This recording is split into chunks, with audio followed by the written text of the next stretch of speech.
Hi FPL managers, welcome to FPL Team Talk. So in this video we're going to go through some differentials for Game Week 38. We'll have a quick review of how we got on Game Week 37. But if you're interested in trying to get a jump or win your mini leagues, maybe you need a player that's going to make a difference just to improve your overall rank, I'm going to give you a few in this video. So don't forget to click that like button. If you enjoy this content, don't forget to subscribe. In the meantime, let's jump into it. On screen then we have the fixtures for Game Week 37 done and dusted. I'm going to do a quick review of how we got on Game 37 to give you a bit of a context to where everything is. Then we're going to have a look at some differential players that we could really target for Game Week 38, whether it's trying to win those mini leagues, gain some points for your overall rank, whatever reason it is. There's some really interesting players that we could jump on that just really have low ownership, and we'll look at their own total ownership, top 10k ownership, what it is in the wider context. So let's have a look at that in a minute. First of all, loads of games. Obviously there was a double game week for 5 sides, and I did my free hit in Game Week 37. So let's see how it got on. Only 2 clean sheets out of 26 teams playing in total with all those double games, is that right? So yeah, that sounds about right. Only 2 clean sheets out of all of them, so not much in terms of defensive returns. Digne got 1, Kleincash, Mikolenko, Pickford all played twice but didn't pick up many points. Zaha got an assist. Madison obviously weighed in. Ings got 1, so I only had 2 single game week players in Son and Kane. Ings did a cameo appearance off the bench. So Madison and Richarlison really making up the bulk of my points. Somehow I don't feel like I've got many returns there, but I still walked away with over 100 points. I think it's really down to Richarlison. Captaining him was an absolute inspiration. I was so close to going Ings, Vardy over Ings. That could have been attempted, but then I was also close to captaining Ings as well with those 2 fixtures.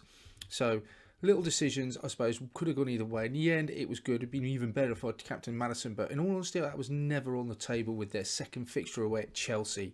So it was always going to be Richarlison. Captain him, made the week.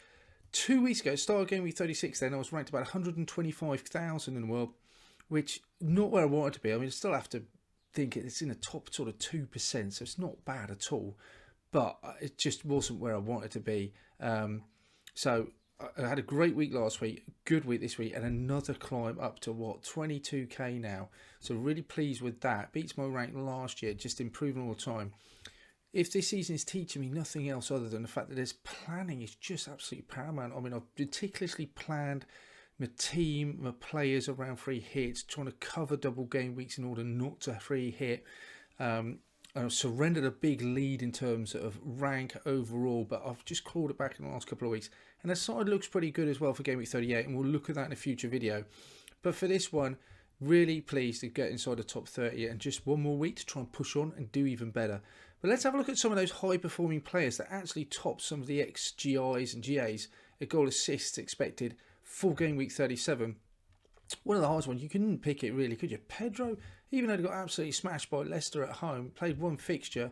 Pedro got 1 goal, only picked up 6 points, but his expected goal, just expected goals per 90 minutes for the week, 1.39. No one else could beat that. In terms of players with expected goal assists, Trossard, he is expected to have assisted just over 1.04, didn't get any and only picked up 3 points. Just to underline the fact that even though a player is playing well, those underlying stats are good, doesn't necessarily transfer to those points. You would of course hope in the longer term if he kept that up, which he couldn't, but if he was getting a good XGA or XGI over the course of a period of games, he'd be someone you'd have to start looking at, and 5.9 is a good price as well. In terms of a player with the highest expected goal involvement, Harvey Barnes, and he did really produce that, 1.26. He got 2 goals, 1 assist, 16 points. If you're on Harvey Barnes in this game week, you will be laughing. Great return, 6.5. I know people in my league had Madison, Barnes and Vardy. They done really well. So he had the expected highest goal involvement, not surprising, one of the biggest scorers in the week as well. Other players to have a look at. Welbeck, he turned up the other week as well. 7 points, got 1 goal in that game against Leeds. His expected goal 1.2. Session, even though he didn't get any points in terms of actual returns for goals and assists, he did have the clean sheet. Interestingly, he picked up 2 bonus points. That almost shows you how close he was to assisting or scoring in those games with an XGI of 1.08. So really interesting. He's a player that we'll focus on in a minute. But now what I'd love to do is delve into some of those players that I think would be a good differential for Game Week 38. So looking at the fixtures, there's some really tasty games in there. Apart from the obvious games, we got Liverpool, Wolves, Man City, Villa. We know how important they are. Norwich and Spurs looks like a really good game to target. Arsenal, Everton. I mean, again, Arsenal important for them to get those 3 points. Everton, not so much pressure. Will that mean they'll play better? Will they play worse? Will they take the foot off gas? I don't think their fans will really care, given now that they're safe. And Chelsea versus Watford looks like a game we really want to target. But we'll look at more on the team selection. This game will be around some of those fixtures and also targeting differentials at the same time. So let's have a look. First one up is Romelu Lukaku. Not a cheap option at 11.4.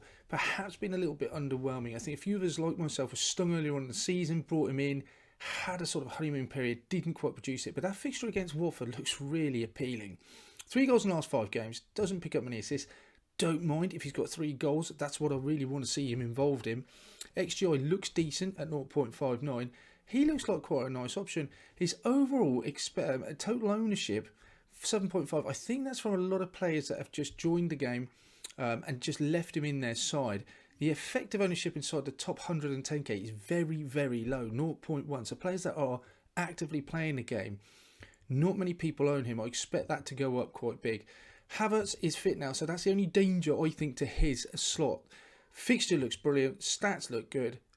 The only problem is getting to him. I wouldn't want to take a Kane out to bring Lukaku in, given Kane's fixture. And even though there's this illness hanging around him, still think Conte has said he'll start. Wouldn't want to bring him out for the Norwich fixture. But if you can get to Lukaku, he looks good. It's just a problem of how to get to him. Next one, Mane. Again, in total ownership, effective ownership 4.4 across the whole game. Decent fixture against Wolves as well.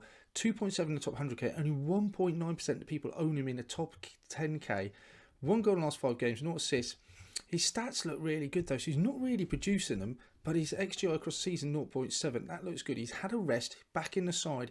He looks like a straightforward strop across from Salah.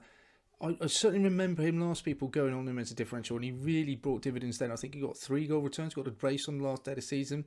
Could the same thing happen again? You could definitely see it. Liverpool know they've got to win. The pressure's slightly off them, you'd expect. Strange things can happen on that last day. Would expect them to go and get a few goals against the Wolves side that have not been performing so well as a warm-up to the Champions League, and hopefully obviously get the title. But he looks good, Mane. Minutes could be the only thing that would worry me. If they're strolling through, do you risk or does he come off early? I think more likely Salah will start and come off early, but that is a slight risk, I guess. Definitely starts, and the stats back him up. I think as a straight swap from Salah to Mane looks absolutely fine to me. Looks like a sensible choice. I certainly wouldn't be jumping off a Son again with that Norwich fixture, but otherwise you could. Mane looks like a good option. Again, like myself, if you've got someone like KDB, would I move from KDB to Mane? I don't think I'd make that move. I think KDB just as much chance of scoring or outscoring Mane. It's 50-50. Why move to transfer on that? But if you haven't, Mane looks like a really good differential option. Next one, and he's a player who interests me. At home to Villa, as we know the importance of this game. I'm not going to go into that one. Effective ownership, very low across the whole game. Even lower than 100k and even lower than top k. Zinchenko 5.3. Got 2 assists in the last 5 games. So he is getting forward and getting involvement. Remember, he's listed as a defender. So his XGI is really good. 0.24 for a defender is really good. The only thing I'd have as worries if you've already got 3 Man City players in there. I think he definitely starts. He's got something like 4 out of the last 5 fixtures, and his stats look good. He looks like a player that I could really go for if you can get to him. If you haven't already got loaded up on Man City players, if you've got the budget to get to 5.3, I think it looks like he's got a clean sheet in him to me. Plus, I think he starts, and I think he's got a good attacking potential. So all those 3 things tells me I think he's a good shout. Lastly then, let's have a look at Ryan Sessegnon. We already know we got this great fixture away at Norwich. No goals, got 1 assist in the last 5 games. Good XGI in the last 5 games as well. His overall effective ownership very low across the whole game. In fact, it's one of the only differentials we're looking at here where he's not owned by many people in the entire game simply because he wasn't playing earlier on in the season, and those passive players that aren't really engaged in the game didn't have him, still don't own him. Top 100k, 1.8, slightly lower in the top 10k, but 1.5 is absolutely nothing. 4.3, really cheap option. It's nailed in that defence as well at the moment, with Reguilon not being out. Could argue that he keeps his place in any case. Fixture looks good. I think he's got all the things going for him. I really like Ryan Sessegnon. Stats, I wouldn't say they look bad, but he's not getting many returns. If you remember, he got that assist against Liverpool. Otherwise, the figures look okay. I wouldn't say they're outstanding. But for me, if you've already got 3 Tottenham defenders, you haven't got another move to make, I am tempted to move across simply from a Davis to Sessegnon, just because I think he's got a bit more attacking returns. But I really like him. And if you haven't got a Tottenham defender, I just think he's got to come in. Not sure I'll be taking it for a hit. Depends if you've got other players already playing. But Ryan Sessegnon, yeah, why not?